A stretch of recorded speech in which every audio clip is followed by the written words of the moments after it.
votre relation de couple est comme un feu qui brûle avec une faible intensité ou avec une intensité très forte. Et quand je vous dis ça, vous allez vous dire oui, on comprend ce qu'il veut dire. Ce qu'il veut dire par là, c'est qu'une relation, il faut l'entretenir. Tout comme un feu, il faut l'entretenir en y rajoutant des bûches, en y rajoutant du combustible pour que ça brûle. Ça, on est tous d'accord, vous savez ça. Ce n'est pas ça que je vais vous dire dans cette vidéo. Parce que ce que je vais vous partager dans cette vidéo est totalement différent. C'est un élément en plus qu'il va falloir que vous intégriez, que vous compreniez, parce que cela peut changer les choses dans votre relation. Ça peut changer les choses simplement dans votre vie. Bonjour les amis, j'espère que vous allez bien. Je suis Yannick TM, je suis un semeur de pépites et de graines de conscience. Ça veut dire que je ne détiens pas la vérité absolue et je suis ici simplement pour semer des graines. Rappelez-vous que tous les dimanches, ici même à 19h, heure de Paris, nous nous retrouvons en direct pour échanger ensemble. Et si vous ne l'avez pas encore fait, allez au-dessus de la vidéo ou en dessous pour télécharger votre guide des 7 erreurs qui peuvent tuer votre vie de couple et pensez à vous abonner ici, à mettre un cœur et à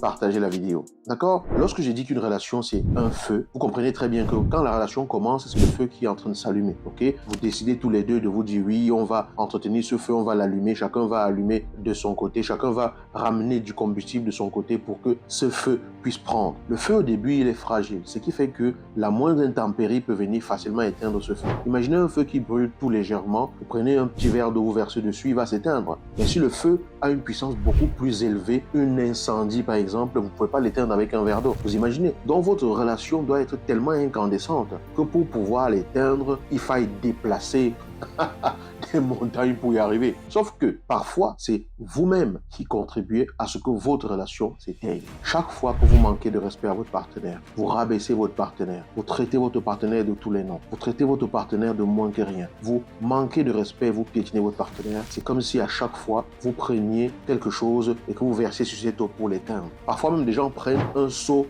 d'eau rempli de glaçons et ils versent sur la flamme de leur relation et anesthésient cette relation de façon instantanée. C'est-à-dire que parfois, par certains comportements, vous allez faire des choses à votre partenaire et chaque fois que vous allez faire ça, vous allez progressivement éteindre le feu. Parfois, lorsque le feu brûle vraiment déjà de façon forte, ok, vous allez avoir des comportements qui peuvent blesser, qui peuvent frustrer, mais comme vous savez demander des excuses, que vous savez demander pardon, le reste du feu qui n'est pas vraiment éteint va permettre à ce que ça puisse repartir parce que vous allez pouvoir réchauffer cela en apportant un combustible qu'on appelle les excuses, en apportant un combustible qu'on appelle le pardon, en apportant un combustible qu'on appelle la compréhension envers l'autre, en apportant un combustible qu'on appelle le respect, la considération, l'amour pour l'autre. Mais il y a des gens qui passent le temps à verser plutôt de l'eau, du glaçon sur leur relation et la relation, elle essaie de survivre parce que l'autre partenaire essaie de se dire oui, je fais peut-être des efforts pour que ça marche, je ne peux pas abandonner comme ça, je ne me suis pas marié pour me séparer, je ne me suis pas marié pour divorcer. L'autre essaie de tenir, chacun essaie de se battre comme il peut, l'autre essaie vraiment de tenir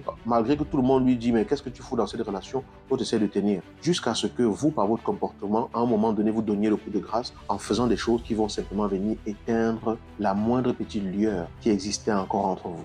Chaque comportement que l'on a peut contribuer à raviver la flamme ou à l'éteindre. Il est important de se demander, quand on se comporte envers son partenaire, si on est en train de chérir ce partenaire, si on est en train de chérir cette partenaire, ou si on est simplement en train d'éteindre le feu de notre relation, ou on est simplement en train d'anesthésier le feu de notre relation. Il y a des situations qui arrivent comme ça, l'autre est tellement choqué, l'autre est tellement éteint simplement, que parfois l'autre ne réagit simplement pas, parce que ça a atteint le maximum de ce que l'autre pouvait espérer. Comment pouvez-vous porter un seau rempli d'eau plein de glaçons, venir verser sur une flamme qui était déjà pâle, qui était déjà fragile, et l'éteindre totalement jusqu'à ce que les cendres soient mouillées, jusqu'à ce que le charbon soit mouillé. Tout est plein d'eau et tout. Vous espérez que le feu reparte comment? Comment est-ce qu'il va repartir? Comment va-t-il repartir lorsque vous avez tout plongé dans une inondation de manque de respect, d'insultes, de rabaissement, de trahison, d'écrasement et surtout jamais d'excuses, surtout jamais de reconnaissance de ses erreurs, surtout jamais de remise en question? Comment voulez-vous faire repartir cela?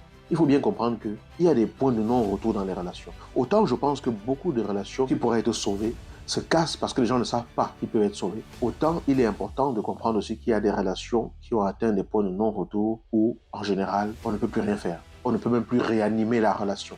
Okay? C'est que c'est mort. On réanime encore quelque chose qui est un peu vivant. Là, il y a encore un peu de vie. Mais toi-même, tu as pris glaçon, tu as pris l'eau, tu as inondé le feu qui brûlait et qui entretenait encore ta relation jusqu'à ce que tout le combustible est noyé dans cette eau-là. Tu vas vider l'eau-là quand? Ça va sécher quand? Pour pouvoir être rallumé quand? Pendant ce temps-là, l'autre a seulement compris que vos chemins ne sont plus faits pour être ensemble. Donc, il faut très bien comprendre le message ici. Oui, c'est important d'entretenir. Oui, c'est important d'apporter du combustible. Oui, c'est important de faire des choses pour nourrir sa relation. Mais c'est aussi important de comprendre qu'il y a des choses là que je fais et qui éteignent progressivement ma relation. Il y a des choses que je fais et qui mettent progressivement fin à ma relation. Il y a des choses que je fais et qui tout simplement anesthésient la relation.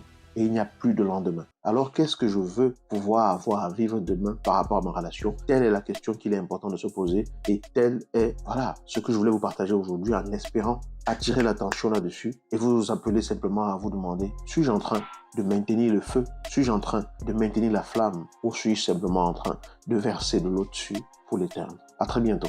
Ciao.